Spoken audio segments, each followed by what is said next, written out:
गुजरात के एक medical college में 18 साल का एमबीबीएस स्टूडेंट अनिल मैथन्या सिर्फ इसलिए जान से गया क्योंकि सीनियर्स ने उसे घंटों तक फिजिकल टॉर्चर और बेरहमी से रैगिंग का इसे शिकार बनाया था।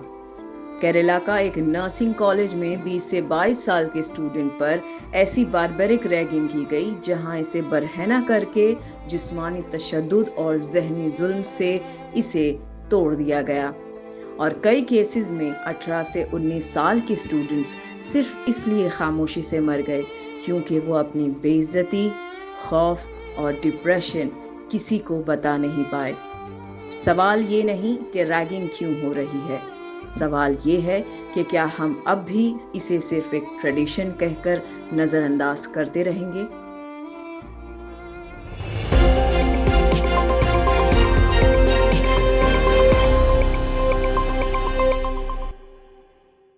फन, एंटरटेनमेंट, हंसी मजाक के नाम पर शुरू की गई रैगिंग अक्सर कमसिन और वल्नरेबल स्टूडेंट्स के जहनों पर कितनी बुरी तरीके से इसका असर पड़ता है, क्या इम्पैक्ट पड़ता है, इसका हम और आप अंदाज़ा ही नहीं कर सकते हैं।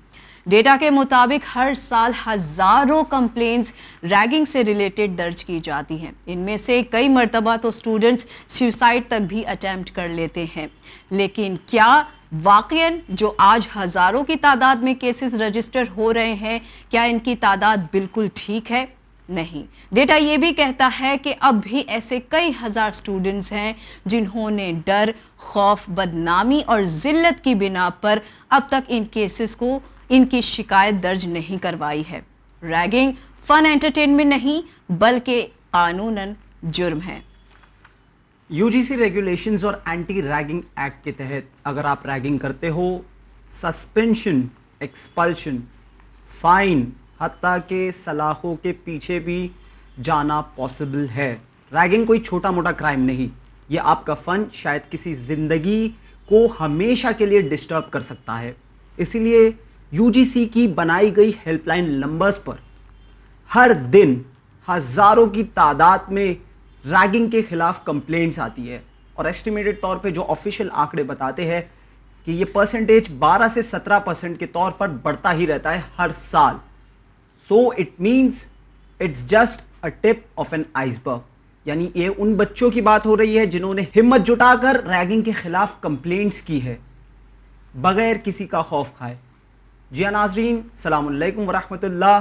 मैं वो आपका मेज़बान सैयद अता अब्बास आप तमाम हज़रात का खैर मकदम करता हूँ अपने ख़ास प्रोग्राम लीगल एडवाइस में, जहाँ पर आज का मौजू है रैगिंग। सलामुअलैकुम नाज़रीन, मैं हूं शाइस्ता इम्तियाज़ हैदर और आप तमाम का इस्तकबाल करती हूं प्रोग्राम लीगल एडवाइस में, जहां पर जैसे कि मेरे को होस्ट ने यहां पर आपको बता दिया है कि आज हम बात करने वाले हैं रैगिंग एक्ट के बारे में। नाज़रीन, रैगिंग कानूनन जुर्म है, लेकिन साथ ही साथ स्टूडेंट्स के क्या हुकूक हैं, क्या रैगिंग करना सही है और क्या ये काफ़ी मामूली चीज़ है, ये तमाम तर सवालात के जवाबात आज हम हासिल करेंगे हमारे साथ स्टूडियो में मौजूद हमारी गेस्ट पैनलिस्ट के साथ, जो कि हैं एडवोकेट रेशमा काकड़े। तो आइए सबसे पहले उनका इस्तकबाल करें, फिर अपने इस प्रोग्राम का आगाज़ करें। अस्सलाम वालेकुम मैम। वालेकुम अस्सलाम। सलामुअलैकुम मैम। वालेकुम अस्सलाम। सबसे पहले हम मैम का तारुफ करवा दें कि advocate Reshma is a practising lawyer who conducts trials and handles cases before the Bombay High Court and various lower and district courts in Mumbai, as well as the surrounding suburban districts. She specializes in criminal law and procedural laws with nearly 11 years of extensive experience in this field. Her practice also encompasses quasi-criminal matters, family disputes, check bouncing cases and recovery suits. So let's welcome Advocate Reshma on our show. Ma'am, आपका सबसे पहले तो बहुत बहुत शुक्रिया कि आप यहाँ पर आई और आपका कीमती वक्त आप हमें दे रही हैं, हमारे नाजरीन को दे रही हैं। इससे पहले अब्बास के हम जो हैं अपने इस प्रोग्राम का हम आगाज़ करें मैम, और आपसे हमारे सवालात पूछे, हम अपने नाजरीन को भी हमारे सवालात पहले बता देते हैं। Yes, obviously. लीगल पर्सपेक्टिव से इंडियन लॉ रैगिंग को कैसे डिफाइन करता है? क्या रैगिंग एक क्राइम है, डिसिप्लिनरी इशू है, या दोनों है इंडियन लॉ के तहत? हार्मलेस फन और रैगिंग लॉ की नज़र में कैसी है, इसमें क्या फ़र्क है? रैगिंग को रोकने के लिए कॉलेजेस और यूनिवर्सिटीज़ की क्या लीगल रिस्पॉन्सिबिलिटीज़ बनती है? What should a student do legally if they are being ragged but fear retaliation? Ragging complaint को लीगली प्रूव करने के लिए क्या-क्या एविडेंस की ज़रूरत पड़ती है? अगर विक्टिम अंडर एज और सीनियर अडल्ट है तो क्या इसमें पॉक्सो एक्ट का भी इस्तेमाल होगा? रैगिंग में पकड़े गए एक्यूज पर एक्यूजेशन अगर साबित हो जाए तो क्या पनिशमेंट है?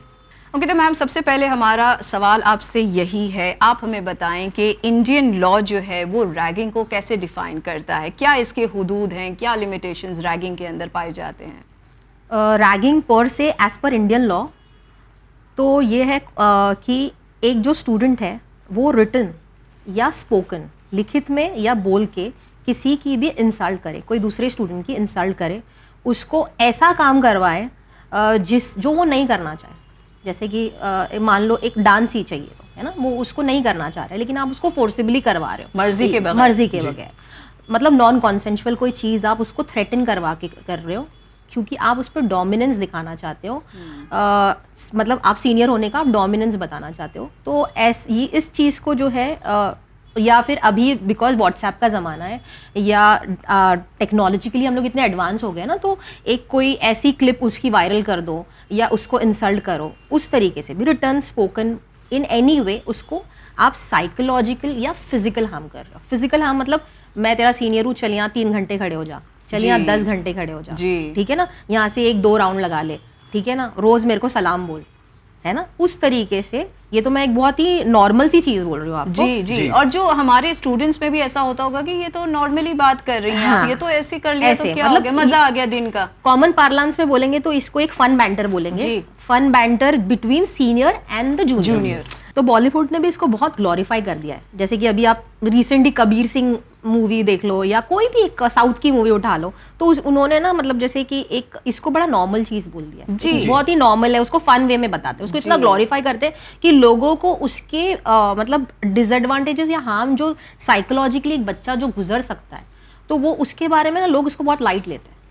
जितना rape is a bigger offence, murder is a bigger offence, I feel it is also a bigger offense or it can lead to a bigger offense which is not being highlighted in movies as well। और normally भी आप बोल रहे हैं ना, तो उसको एक ये चीज़ को है ना लोग बहुत लाइट इसीलिए लेते हैं क्योंकि वो लोग बोलते हैं कि ये बस एक इंट्रोडक्शन है ना, सीनियर जूनियर फ्री होना चाहते हैं जी। लेकिन इसको बहुत मतलब बहुत ज़्यादा बॉलीवुड की वजह से ग्लोरीफाई किया। आई फील कि सोसाइटी का हिस्सा बना दिया है। हाँ, बना दिया कि भाई मतलब ये तो ऐसा होता ही है। आज अब यूट्यूब पे देखो ना, मैं सोचती हूँ 100 वीडियोस आपको लोग ओपनली बोल रहे हैं रैगिंग के बारे में, हमारे साथ ये हुआ है जी, और उसको इतना ग्लोरीफाई करके बोल रहे हैं हमारे साथ हुआ है, ये आपको वीडियोस भी डाल रहे हैं कि हम ये कर रहे हैं हमारी।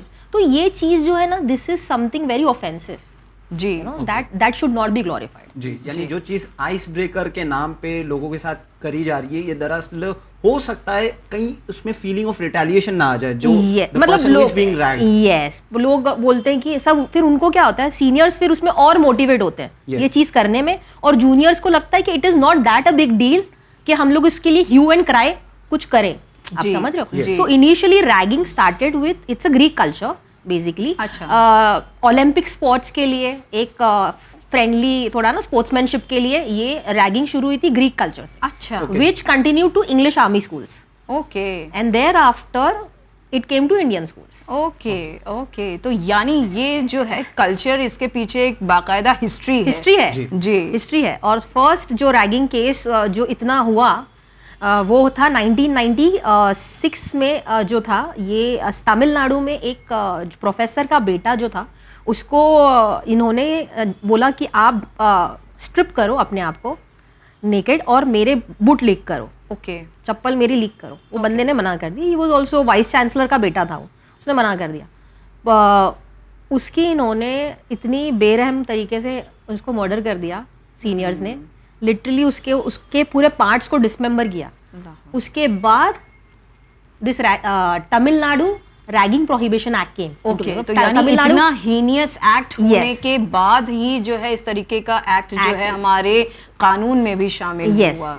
ना जाने कितने पहले ऐसे गुजर चुके होंगे। एब्सोल्युटली। तो यहाँ पे मैम सवाल ये उठता है कि जो रैगिंग है तो is it treated as a crime या कुछ फेजेस होते हैं, डिसिप्लिनरी एक्शन पहले लिया जाएगा, अगर आप उसके बाद भी नहीं सुधरे तो क्राइम कंसिडर किया जाएगा? तो इंडियन लॉ के तहत क्या है इसका रूल? तो इंडियन लॉ के तहत मैंने आप मतलब जैसे इंडिया में नेशनल रैगिंग लॉ करके कुछ नहीं है, ओके, ठीक है, नेशनल रैगिंग लॉ नहीं है. Every state legislature has their own law, but out of 28 states and 8 union territories in India, only 11 states have, आधे से भी कम, ओनली 11 स्टेट्स हैव अच्छा. मतलब रैगिंग एक्ट. जैसे अच्छा. अपना महाराष्ट्र हो गया, जी. आंध्र प्रदेश हो गया, आसाम हो गया, फिर ये केरला हो गया, तमिलनाडु हो गया, कर्नाटका हो गया, वेस्ट बंगाल हो गया, ये सब जगह पे जो है ये रैगिंग लॉज स्टेट ने एनैक्ट किए हुए. अच्छा, तो यानी ऐसे स्टेट्स जिन्होंने बनाया नहीं है, अगर वहाँ हो रही होगी तो इसकी उनके कोई लिए क्या है? कंप्लेन वगैरह उसमें नहीं है, उसमें ये है कि अभी यूजीसी की जो गाइडलाइंस है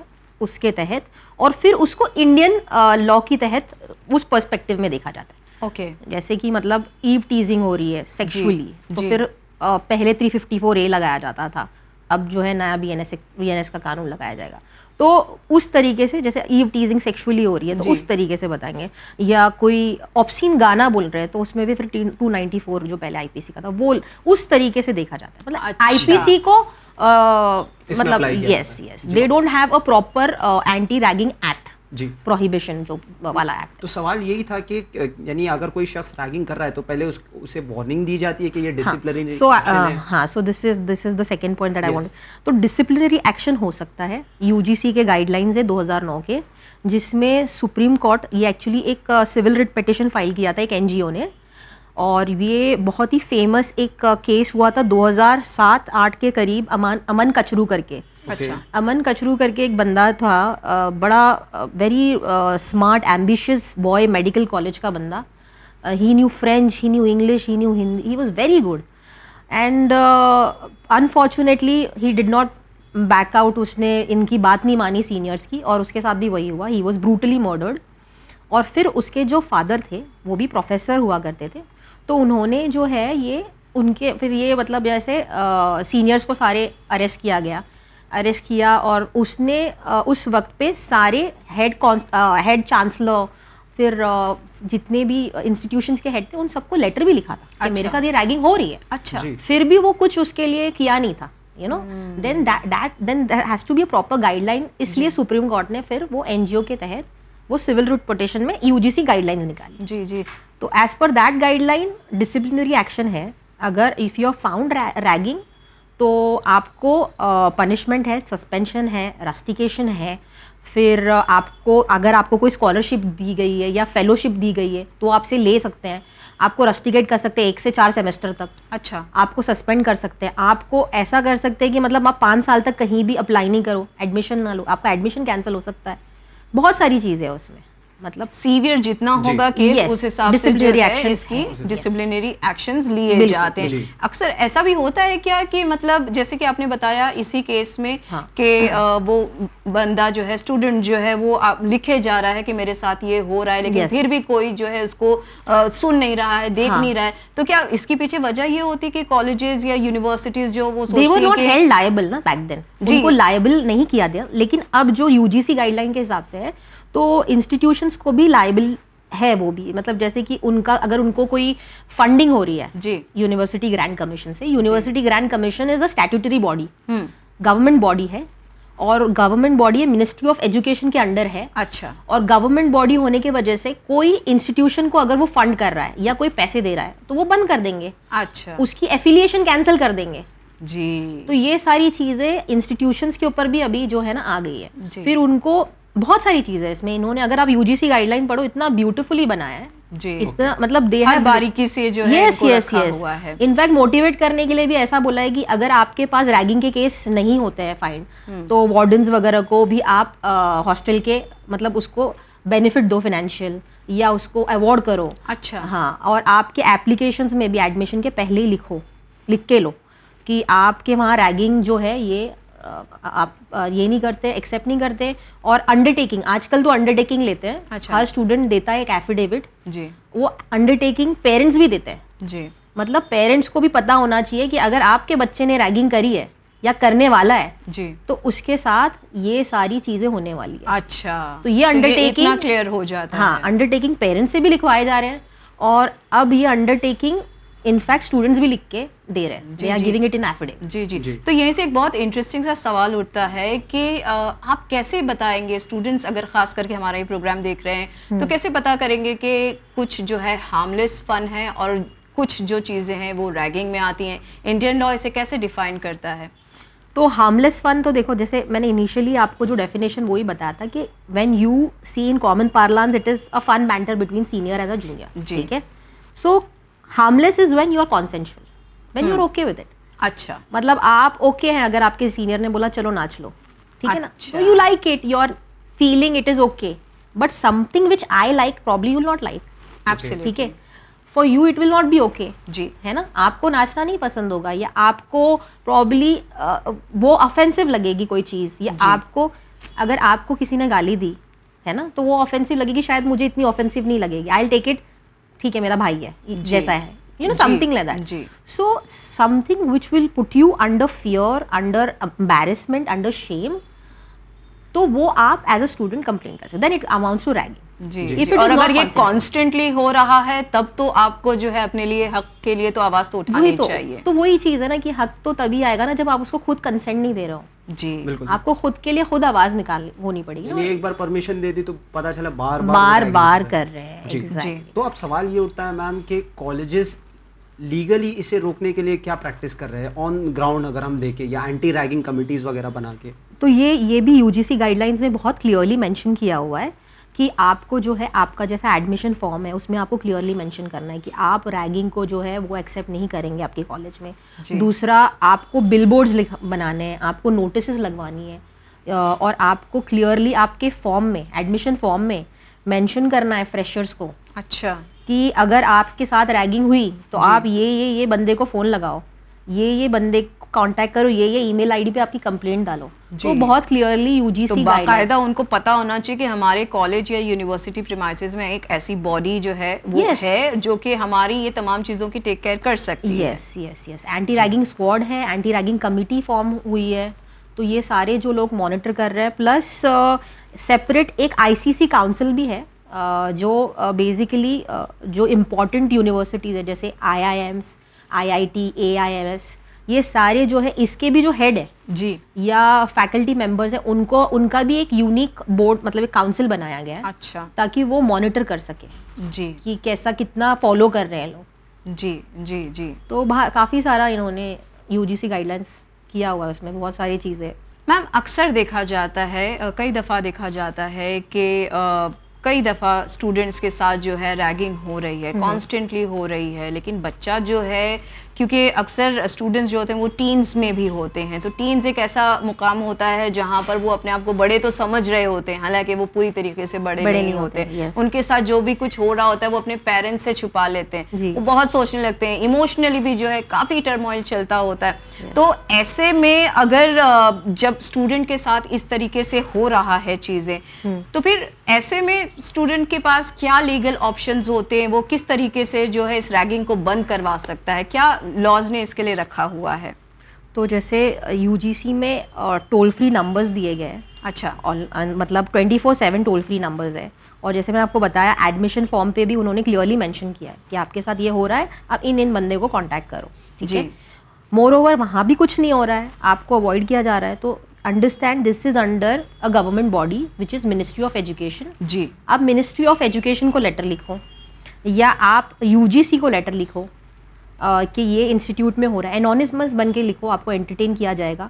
और उसके बाद अपनी पहचान हम छुपा करके हमारे साथ जो बंदा कर रहा है उसकी अगर हम बराबर पहचान रखें इसके अंदर, तो उस बंदे को जो है वो सजा होनी है। मत रहने दो ना पहचान। अगर हमने ये भी बताया कि हमारे कॉलेज में रैगिंग हो रही है, don't be specific on the person, अच्छा, तो भी आपको एंटरटेन किया जाएगा। ओके, इतना सीरियसली लिया जाता है। यस, कलेक्टिव पनिशमेंट भी है। अच्छा, if you are not able to identify because you are so psychologically traumatized because of that, जी, तो कलेक्टिव पनिशमेंट होगा। अच्छा, ठीक है। वो जैसे मिसाल के तौर, जैसे कि अगर एक रैगिंग में 5-10 लोग हैं और वो कर रहे हैं, या उसके आसपास अतराफ में भी आप खड़े हो, तो भी you will be included. Collective punishment यानी सिर्फ आपकी खामोशी इख्तियार करना Yes. गोया आपने उस रैगिंग के एक्ट को सपोर्ट Support यानी किया। हम जो है समझ रहे हैं एक ड्रामा चल रहा है कॉलेज प्रेमाइसेस में, कोई Yes. सीनियर किसी जूनियर को जो है रैग कर रहा है और हम सिर्फ खड़े होके देख रहे हैं तो भी हम जो है इसके मुजरिम हैं। यस कलेक्टिव तमाशाई बनना भी यहाँ पे क्राइम है। एब्सोल्युटली डिसिप्लिनरी एक्शन लिया जा सकता है, कलेक्टिव पनिशमेंट। जी अब यहाँ पे सवाल उठता है मैम कि अगर किसी शख्स के साथ रैगिंग होती है, कोई स्टूडेंट है जिसे बहुत रैग किया गया हो, तो क्या क्या वो एविडेंस पेश कर सकता है to prove that he has been ragged, और कितने टाइम में? तो अब देखो कैसा है, रैगिंग है ना, ये कॉलेज में भी हो सकती है, ये हॉस्टल में भी हो सकती है, जी बिल्कुल। इन कैंपस हो सकती है, आउटसाइड कैंपस भी हो सकती है। मैं अभी ये सवाल का जैसे कि फर्स्ट में जवाब ये देती हूँ कि सीसीटीवी है कॉलेज के अंदर, है जी। ना। कॉलेज के सीसीटीवी में मतलब एज पर यूजीसी गाइडलाइंस भी उनको कंपलसरीली बोला है कि आपको मॉनिटर करना है, मतलब आपको सीसीटीवी वगैरह लगाना है। जी तो सीसीटीवी है, तो if you are ragged inside the premises of the college, definitely it will be caught under CCTV. ठीक है, if you are ragged outside the college premises, तो ऑफकोर्स आज है कि रास्ते में भी सीसीटीवीज है, वो जी। भी डेफिनेटली यूज हो सकता है। जी when you are talking about hostel, जी तो हॉस्टल के अंदर सपोज एक रूम में आपके साथ गलत हो रहा जी है ना, जी अंडरस्टैंड, अगर आपके पास एक्सेस है तो मैं तो बोलूँगी आपको कि आप लाइव फीड शुरू कर दो, जी या लाइव आपका ये शुरू कर दो कि आपके साथ ये रैगिंग हो रही है। अगर आप उसको कहीं वीडियोग्राफ कर सकते हो तो आप वो करो। अगर आपके पास एक्सेस नहीं है, कोई एकदम बार्ज करके अंदर आ गया धड़ल्ले से, जी और आपके पास आपका फ़ोन, वो इनको पता चल गया ये बंदा वीडियोग्राफ करता है, उसका फ़ोन ले लिया, जी है ना, और तो आप खुद भी अकेले, यू आर सफिशिएंट एविडेंस, अच्छा आप खुद जाके कंप्लेन करो ये सब आपके साथ हुआ है, and I am so sure अगर वो बंदे ने आपके साथ किया है, उसने डेफिनेटली किसी और के साथ भी ये किया होगा, जी and that is the part of the police to investigate.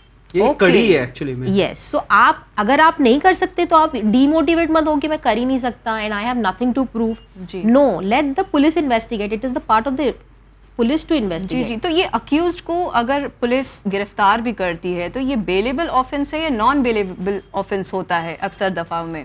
तो जैसे कि कुछ ही जो स्टेट्स ने इसको एक्ट बनाया है, जी तो as per that act it is a bailable offense. अच्छा It is a bailable offense. Okay. But understand when something along with that, मतलब जैसे कि रैगिंग के नाम पे मेरे साथ कोई सेक्सुअल एक्टिविटी कर रहा है, बिल्कुल। ओके तो मेरे साथ वो भी लॉ लगेगा ना, जी। लॉ भी एप्लीकेबल हो जाएगा। जी या अब जैसे 35 करोड़ ऑलमोस्ट 35 करोड़ लोग कॉलेज स्टूडेंट्स हैं अभी इंडिया में। ओके तो 35 करोड़ स्टूडेंट्स में सपोज हम मान के चलते हैं 20 करोड़ स्टूडेंट्स के साथ कहीं ना कहीं कुछ ना कुछ हो रहा होगा, है ना, 50% लोग। उसमें से अभी इंडिया में फार्मर सुसाइड से भी ज़्यादा जो है वो रैगिंग सुसाइड्स हो रहा है, sadly, but it is glorified, वो कोई हाईलाइट इन्होंने कर नहीं रखा है इसको। जी तो अगर जो ये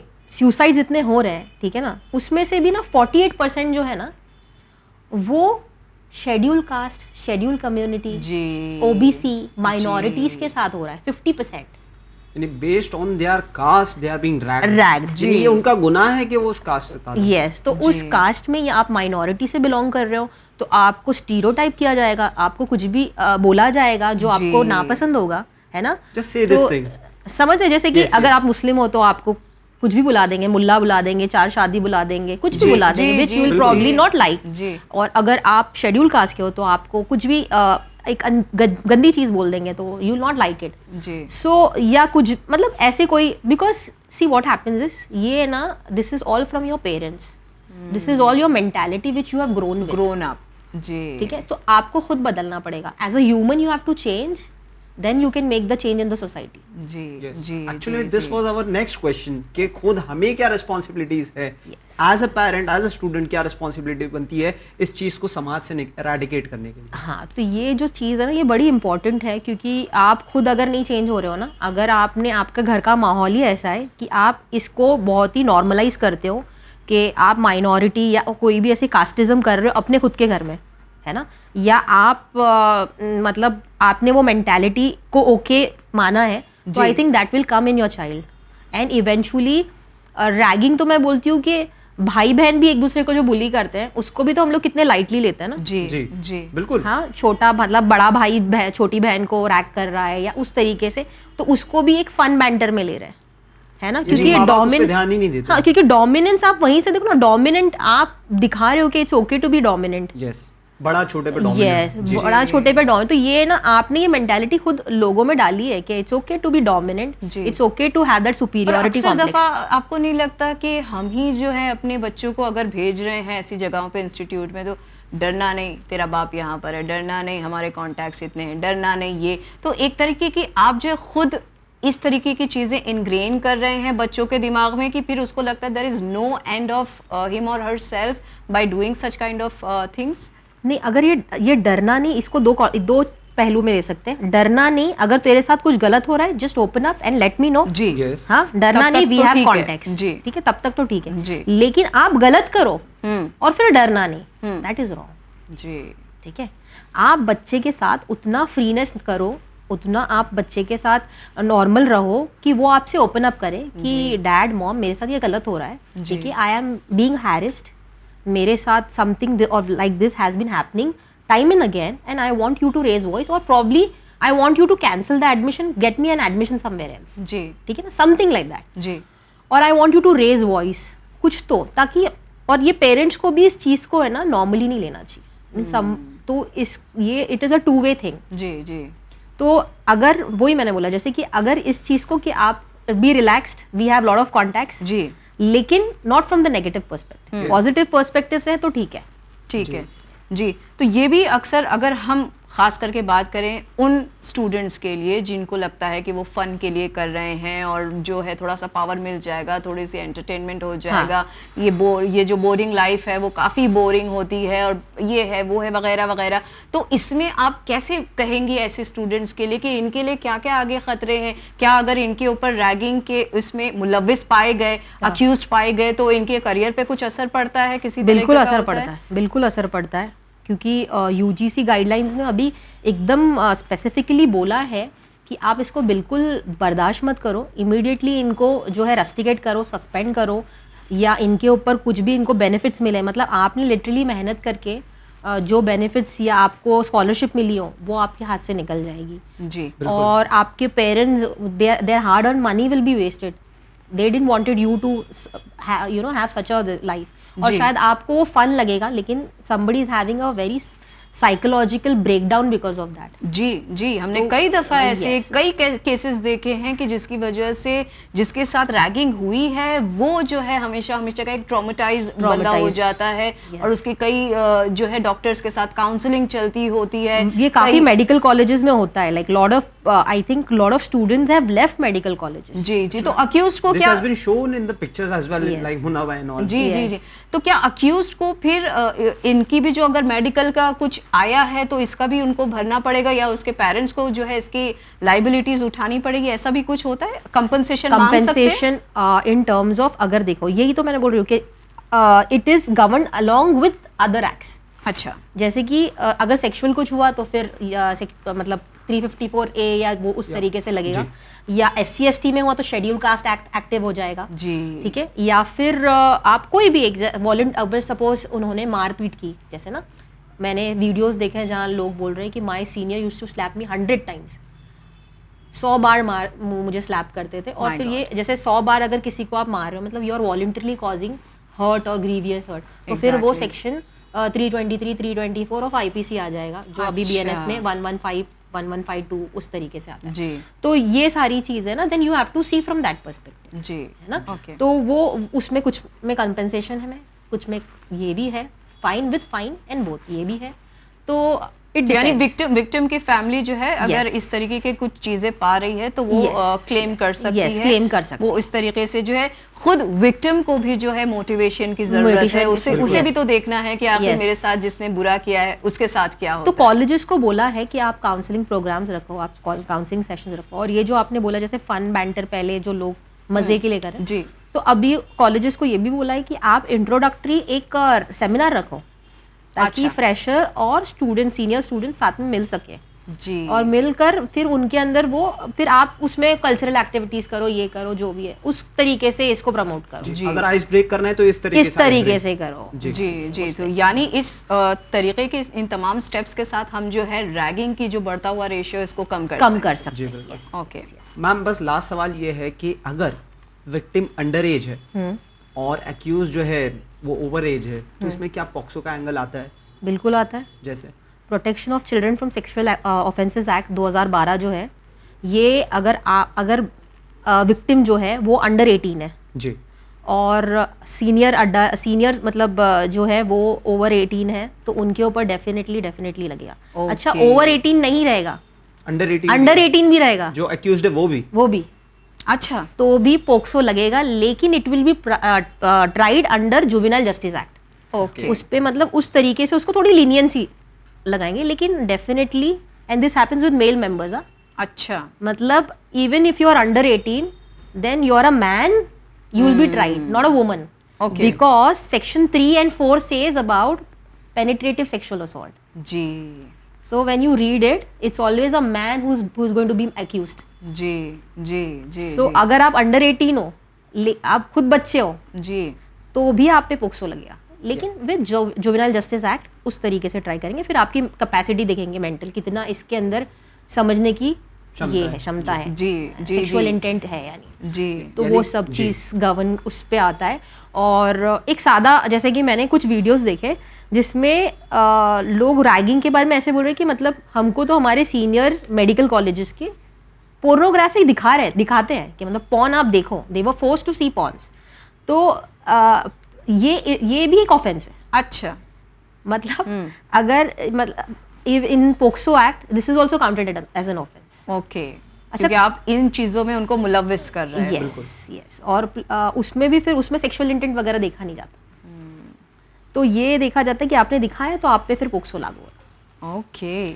अब दूसरा ये है, POCSO has a retrospective effect in case अगर आज मैं बोलूँ 2025 में कि मेरे साथ मेडिकल कॉलेज में, मैं जब 2022 में 2023 या 22 में मैं मेडिकल कॉलेज में थी और मेरे साथ मेरे सीनियर ने ये गलत किया, जी, मुझे अब रियलाइज हो रहा है। अब रियलाइज हो रहा है 3 साल बाद, जी, 5 साल बाद, जी, तो भी लागू होगा। यानी मैम जो हिम्मत उस वक्त नहीं हुई, इस वक्त आप हिम्मत जुटाकर जो है आप वॉइस रेज कर सकते हो इसके खिलाफ।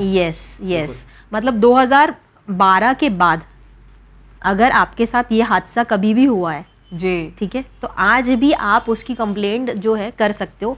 तो मेरा बोलने का यही मतलब है कि आप पहले करो ही मत ना, सीनियर्स भी उनको इस तरीके से करना ही नहीं चाहिए, because for ever you will be under this fear. Absolutely. And 3 years down the line or 4 years down the line, if somebody accuses you of a crime which you have or may have not, probably may have not committed, और उन्होंने सिर्फ allegation भी लगा दिया, तो आप तो फंस जाओगे ना जी, आपकी अच्छी खासी लाइफ बर्बाद हो जाएगी। तो बोलने का मतलब यही है कि do not get into ragging. पहली बात, सबसे पहली बात, यानी this is the root cause. Yes, कि आप उस तरफ जाए ही नहीं, बिल्कुल। और उसको जो है, अगर आपको फन एंटरटेनमेंट की अपनी जिंदगी में कमी लग रही है तो देयर आर मेनी वेज, लेकिन ये किसी और की जी, ये तो बहुत ही अलग ही पैमाने का है। और आप इसमें जो है जा रहे हैं पढ़ाई करने के लिए, कुछ बनने के लिए, व्हाइट कॉलर बनने के लिए, लेकिन आप इन चीजों में अगर पकड़े गए रेड हैंडेड, तो फिर जो रेड हैंडेड, और अगर आप नहीं भी पकड़े गए तो आपके ऊपर एलिगेशन लग सकता है 3-4 साल बाद भी। जी, यानी 2012 के बाद अगर आपने कभी शायद आप भूल भी गए हो, आप भूल गए, लेकिन अक्यूज नहीं भूला है और आपकी अच्छी खासी जिंदगी, विक्टिम नहीं भूला है, विक्टिम नहीं भूला है, तो अच्छी खासी जिंदगी में वो इस चीज को लाके आपकी जिंदगी पे वापस आ सकते हैं। जी। मैम, आपका बहुत बहुत शुक्रिया कि आप यहाँ पर आई और आपने हमारी और हमारे नाजरीन के नॉलेज में बहुत इजाफा किया और बहुत ही आसान लफ्जों में जो है हमारे नाजरीन तक जो है इस रैगिंग को लेकर आपने जो है एक अवेयरनेस क्रिएट की। Thank you so much. Thanks a lot ma'am. Shaista, बस यही कहना चाहूँगा कि इसमें जिम्मेदारी हमारी है, खुसूसन पेरेंट्स की, कि किस तरह से वो इवन घर में भी, भाई बहनों में भी इस डोमिनेंस फैक्टर को ना अप्रिशिएट करे कि भाई जो है छोटी बहन को मार रहा है या छोटे भाई को मार रहा है, दोनों को इक्वल रखे, भाई को इक्वल रखे, ना कोई किसी पर डोमिनेंट हो, तब जाके ये schools and colleges and universities में ये रैगिंग का फैक्टर रूट कॉज से एलिमिनेट होगा। बिल्कुल बिल्कुल। नाज़रीन, उम्मीद करते हैं कि आपको हमारा आज का ये प्रोग्राम पसंद आया होगा। ख़ास करके हमने यहाँ पर छोटी सी कोशिश की कि हम जो है हमारे school going, college going, university going students जो हैं, ख़ास करके जो हमारे मुल्क का आने वाला मुस्तकबिल है, मुस्तकबिल हम और आप दोनों बेहतर चाहते हैं, तो इसके लिए सबसे बेहतरीन तरीक़ा ये है कि आज अपना बेहतर कर लें ताकि आगे आने वाला कल जो है वो और भी बेहतरीन हो सके।